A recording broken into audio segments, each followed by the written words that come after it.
When we're looking at the human body, we want to look to make sure that all parts can move equally. So right now we're going to look at this and look at the relativity of the back being able to move equally to help out the abs. So we're going to do this by going into a segmental cat cow. Sarah's going to be here with her shoulders over her wrists and her hips over her knees. We're going to look to make sure that she maintains that relative position throughout this movement. Then what she's going to do is she's first going to round and tuck and think about starting at her pelvis and moving up through her rest of her spine up top here. So she's rotating under. All right, hang on. So now she's just kind of skipped the pelvis and shifted back and driven all the movement from up here. So we're going to think about this area up top stays nice and relaxed. She's going to rotate this pelvis under like a wheel, thinking sit bones drop down through the backside of her knees. She's lifting up one segment at a time, feeling those shoulder blades broaden away from each other. So now we can see how she's having more of this equal lengthening and rounding throughout every segment of her spine to contribute to that motion. Now we're going to flip it and go the other direction. And so she's going to, so let's go ahead and come back up again for a second. So we're lifting up here, assessing that flexion here. Then she's going to tip her pelvis forward, and now she's going to extend. So her sit bones are lifting up towards the ceiling. She's sinking here and thinking about each segment sinking down, looking at extension and even letting her shoulder blades slide towards each other to look at the ability for the shoulder blades to come back and the chest wall to open. So if we were to look back at the first rounding part and she was going to round up and didn't lift through here and drove all the movement from up top here, we can then see how that would demonstrate tightness in the back here. And then that's going to connect with, okay, the pressure has to go somewhere, and it's going to be more lengthening in her abs here, putting more stress and strain on her midline here and a diastasis. So we would want to work on getting more rounding through here, through opening up this space and then using those abs to pull into that space instead.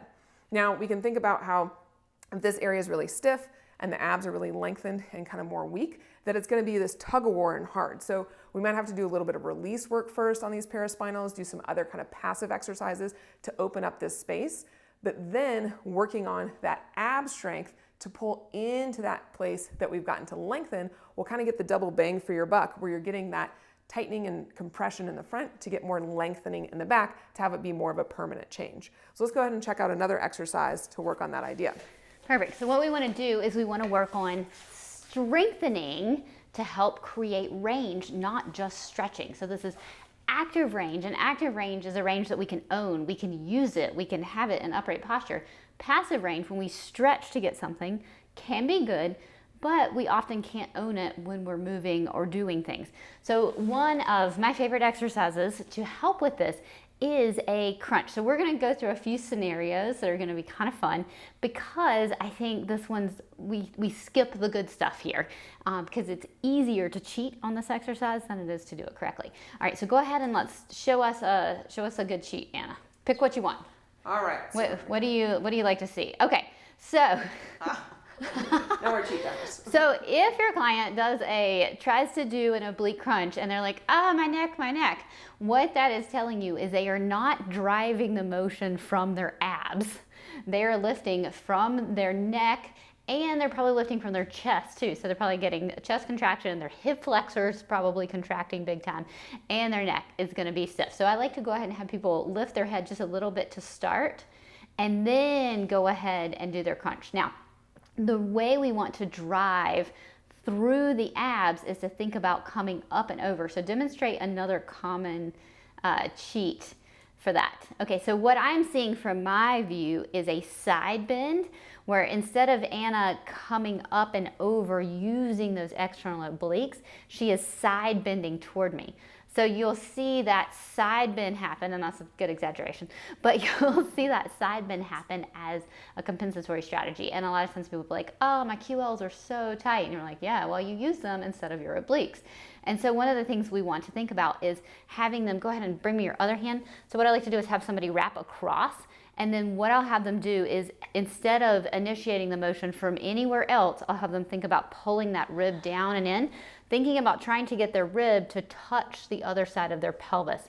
So they're connecting cross body, and they can do it with that sensory pulling that rib down and across, making that connection happen.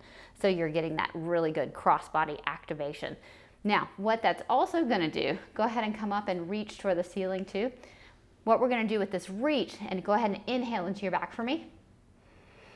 Good, and then maybe exhale, crunch a little more. Oh, and so what I'm seeing is, let's give the camera the other angle. Okay, so go ahead and reach up to the ceiling, kind of reaching up and across as you come up. Give me your little crunch. Now, go ahead and hold this. Now, inhale for me.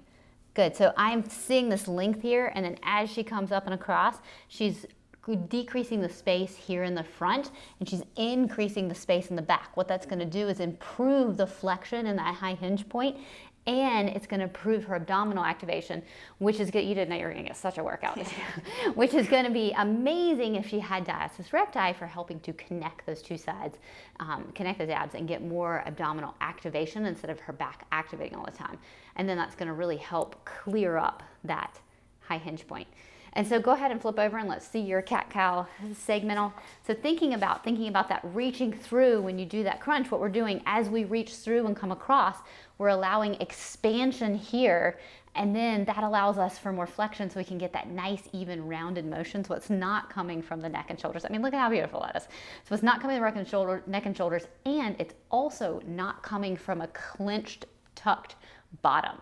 Okay, also really important because so many people have tailbone tension, and that can really create a lot of tension and stress here with how they grip and tuck under. And so we really want to have that motion come from the segments to get that nice and restored, and then that in turn is going to help with abdominal strength. Thank you, Anna. And then I wanted to tell one more quick little story because I had the funnest patient that had a diastasis recti, and we were working on that, but we were also working on her thoracic rotation, and she had a little bit of like a rib kind of misalignment and some issues going on there. And we worked on her rib cage, we worked on that high hinge point, we worked on her mobility at that segment in her spine. We cleared up the little bit of a nerve issue that she was having, and all of a sudden, like magic, her abs started working, her diastasis completely closed. It was literally magical. So the nerves coming out of our back, our mid-back, innervate the abdominals. So if you don't think thoracic motion is important for diastasis recti healing, you are missing a huge part of that bit.